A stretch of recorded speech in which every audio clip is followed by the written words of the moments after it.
ঢাকার গাবতলীর গরুর হাট এখন ঈদের আমেজে জমজমাট। কোরবানিকে কেন্দ্র করে দেশের বিভিন্ন প্রান্ত থেকে আসছেন ব্যবসায়ীরা। পশুদের ঠাসা হাটে প্রতিদিনই বাড়ছে ক্রেতাদের ভিড়। বিশেষ করে বিকেলের দিকে ভিড় থাকে চোখে পড়ার মতো। তবে এবছর পশুর হাটকে ব্যতিক্রম বলছেন ব্যবসায়ীরা। বিক্রি নিয়েই বিপাকে তারা। গরুর হাটে একদম গুদিমুদ বাঁশ গরু পুষা আলারে এসে সুলাতা না, তাও একদম আকাই এলাতা। এতে এসে গরু কিনা আছে 1,80,000 টাকা দিয়ে, 70,000 টাকা খাওয়া, দাম কছে 1,80,90। দেশের নানা প্রান্ত থেকে গরু নিয়ে হাজির হয়েছেন খামারিরা।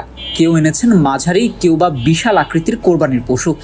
এই হাটে দেখা মিলেছে 15 লাখ টাকারও গরু, রয়েছে লাখ টাকার গরু, আবার কম বাজেটের ক্রেতাদের জন্য রয়েছে পর্যাপ্ত পশু। আমরা তো আশা করছি ভাই, আল্লাহর কাছে আশা করছি যে আমরা মনে করছি যে 600 হলে বিক্রি করে চলে যাব, 600 650 হলে বিক্রি করে চলে যাব।